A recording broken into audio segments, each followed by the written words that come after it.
अस्सलाम वालेकुम दोस्तों, बेशक अल्लाह ताला ने इस दुनिया में कोई ऐसी चीज़ पैदा नहीं की जिसका कोई ना कोई फ़ायदा ना हो। आज का हमारा मौजू भी एक ऐसे परिंदे पर है जिसकी नस्ल पाकिस्तान में मुकम्मल तौर पर ख़त्म हो चुकी है। मैं बात कर रहा हूँ वोल्चर की, जिसको गिद्ध भी कहा जाता है। ये एशियाई ममालिक जिनमें पाकिस्तान, इंडिया और बांग्लादेश शामिल हैं कसीर तादाद में पाई जाती थीं।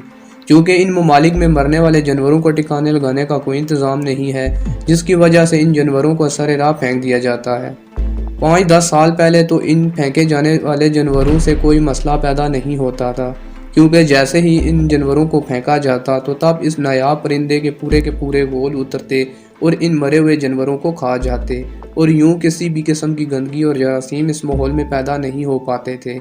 लेकिन हमारी बदकिस्मती से हमारे बीच खारिश और इस जैसी दूसरी बीमारियां इस वजह से पैदा हो रही हैं कि हमने इस परिंदे को अपने ही हाथों मौत के घाट उतार दिया है। जी बिल्कुल, आपको शायद पता हो कि हमने 1991 में मुतारफ़ करवाया डिक्लोफेनेक नामी इंजेक्शन अपने माल मवेशियों के लिए इस्तेमाल किया, और बाद अज़ां जब वो जानवर मरे तो इनके गोश्त ने इस परिंदे पर इंतहाई उल्टा असर किया और इस माहौल दोस्त परिंदे की नस्ल पूरे पाकिस्तान में ख़त्म होना शुरू हो गई।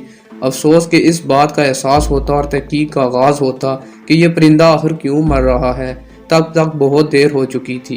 पाकिस्तान में यह परिंदा लाखों करोड़ों की तादाद में था, मगर इसकी तादाद इतनी कम हो गई कि ना होने के बराबर है।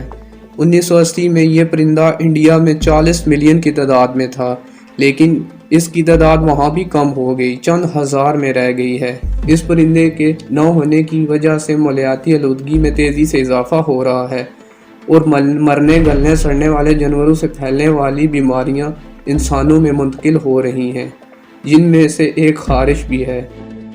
इस डिक्लोफेनेक नामी इंजेक्शन पे बाद में तो पाबंदी लगाई गई, लेकिन फिर भी ये गैर कानूनी तौर पर फ़रोग़ होता रहा और लोग अपने जानवरों को लगाते रहे। ऐसे इंजेक्शन का इस्तेमाल भी इंसानी सेहत के लिए ख़तरा है, लेकिन यह तहकीक होना बाकी है कि इस इंजेक्शन से इंसानी सेहत पर क्या असरात मुरतब होते हैं।